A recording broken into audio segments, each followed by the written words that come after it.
మనం చాలామంది మనం ఏదో ప్రేమ అంటూ ఉంటామే, అబ్బెబ్బే బారు నాకు తోడు నీడ దూడ ఏవో మాట్లాడుతూ ఉంటాం. ఇవన్నీ ఏదైనా విషయం వచ్చేవరకే.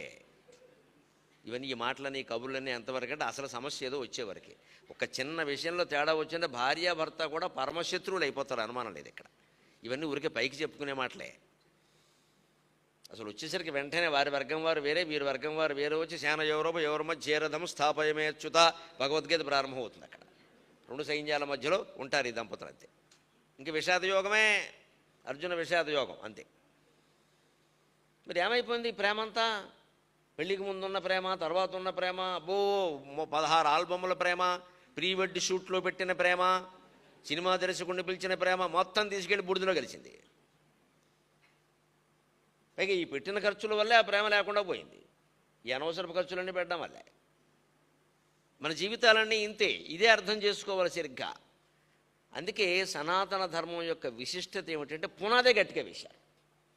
నువ్వు ఆలోచించాల్సిన విధానం ఇది కాదయ్యా. భవనానికి పునాది వేసినట్టుగా పెద్ద పెద్ద బండరాళ్ళు తెచ్చి పెడదామని అనుకోక, పెద్ద పెద్ద కోరికలు, పెద్ద పెద్ద ఆశయాలు, పెద్ద పెద్ద లక్ష్యాలు పెడితే ఇది ఉండే భవనం కాదు, కూలిపోతుంది.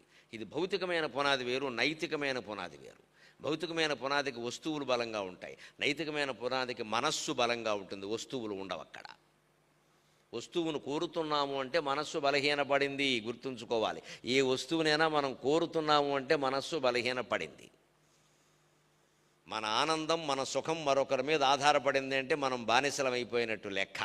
నా సుఖానికి నేనే మూలము అన్నాడంటే ఆయన రామకృష్ణ పరమహంస, ఆయన వివేకానందుడు. నా ఆనందం నా చేతిలో ఉంది, నా ఆనందం నా మనస్సులో ఉంది, మీరెవరితో నాకేం సంబంధం లేదు. మీరు కూడా ఉంటే నాలా ఆనందంగా ఉండొచ్చు, లేకపోతే వెళ్ళొచ్చు. మీరు ఉండాలని నేను కోరుకోవడం లేదు, వెళ్ళాలని కోరుకోవడం లేదు. మీరు ఉన్నా మంచిదే, లేకపోయినా మంచిదే. ఉండినా మేలు, లేనిచో బాధ లేదు. ఇది తత్వం. దీనికి పునాది వాళ్ళు ఎలా వేశారు అంటే, జీవితాన్ని 4 భాగాలుగా చేయవయ్యా 100 ఏళ్ల జీవితాన్ని అన్నారు. చేశామండి 4 పాతికలు. ఏం చేయాలి? శైశవే అభ్యస్త విజ్ఞానాం యౌవనే విషయైషిణాం వార్ధకే ముని వృత్తీనాం యోగేనాం తే తనుత్యజాం. రఘువంశంలో ఉంటుంది ఈ మాట. కాళిదాసు చెబుతాడు, మహానుభావుడు. రఘువంశ రాజులు అంత గొప్పగా పరిపాలన ఎందుకు చేయగలిగారు అంటే, గొప్పగా పరిపాలన చేసిన వాళ్ళు చాలామంది ఉన్నారండి.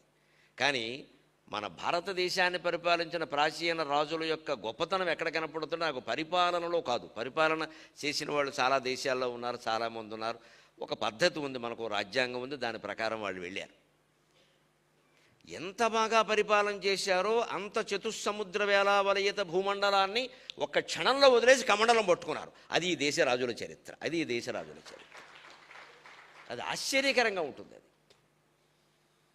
మహత్తరమైన వైభవం. 4 సముద్రాలతో చుట్టబడిన భూమండలం మొత్తం పరిపాలించినటువంటి రఘుమహారాజు, అజమహారాజు, ఇంకా పూర్వంలో దిలీప మహారాజు, పృథు చక్రవర్తి, ఆ సూర్యవంశానికి మూలమైన ఇక్ష్వాకుడు, కకుత్సుడు, అందరూ 60 ఏళ్ళు దాటగానే 60వ పుట్టినరోజు జరుపుకోగానే ఇంత మొత్తం భూమండలం వదిలేసి కమండలం పట్టుకున్నారంతే. దండ కమండలంబులను అంతే, ఇంకేం అక్కల మాకు వెళ్ళిపోయారు. అది భోగం అంటే. మనం దండం పట్టుకోకల్లా, కమండలం పట్టుకోకల్లా, ఒక్క బీరువా చీరలు 60 బీరువా చీరలకి తగ్గించుకోగలిగితే చాలు. ఇంట్లో ఉండే సోఫా పక్కన ఐరావతాల 2 కుర్చీల బదులు ఆ సోఫా తీసేసినా మంచిదే, 2 కుర్చీలు తీసేసినా మంచిదే. సగానికి సగం తగ్గుతుంది. ముందు తొడవడం తప్పుతుంది.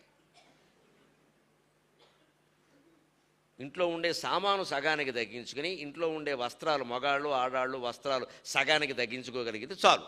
మనకి మొత్తం రఘువంశరాజుల కంటే మనం గొప్పవాడు. అది కూడా చేయలేము మనం. ఉండని అన్నీ ఉంటాయేమో, నువ్వు ఉండవు. నేను మరోలా మాట్లాడుతున్నాను అనుకోవద్దు. చివరికి ఈ ఇల్లాల మీద, ఈ ఇంటి ఆయన మీద కప్పేది ఒకటే బట్ట, రెండో బట్ట కప్పరు, ఒకటే బట్ట. దానికి ఇన్ని అవసరమా? ఈ ఉన్నవేమైనా కట్టుకుంటామంటే కట్టుకోరు, అలా పెడతారు అక్కడ షోరూమ్. అదో సిఎంఆర్ షాపింగ్ మాల్, వరుసగా ఉంటాయి అలాగా. ఎందుకో తెలియదు. రోజు చూసుకుని దండం పెట్టుకుంటూ ఉంటారు. నాకు ఎన్ని ఉన్నాయి. ఎందుకు? నువ్వు కట్టుకోవు, ఎవరికి ఇయ్యవు.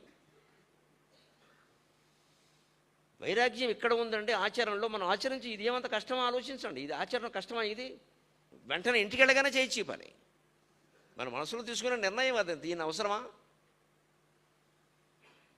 ఒక్కసారి ఇన్ని అవసరం లేదు అని సగానికి సగం వస్త్రాలు మనకి ఎన్ని అవసరమో నిర్ణయించుకుని 20, 60, 100 ఏదైనా పర్వాలేదు, ఎక్కడో ఒక చోట ఇంకా ఉండాలి కదా, అక్కడ ఆపేసి అక్కడి నుంచి వచ్చిన ప్రతిదీ కొత్త బట్టలు వచ్చిందంటే తీసేయి వెంటనే, ఇంక మళ్ళీ లెక్కట్టద్దు. ఇంకా ఒకసారి లెక్కట్టం అయిపోయింది కదా, ఈయన చాలు అనుకున్నాం, ఇక మీద కొత్తది వచ్చింది అంటే పాత వెళ్ళిపోవాలి ఆ రోజే వెంటనే. అప్పుడు మనస్సు అలా తేలికైపోతుంది. అంటే ఎక్కడికెక్కడ పరిమితి పరిమితి పరిమితి.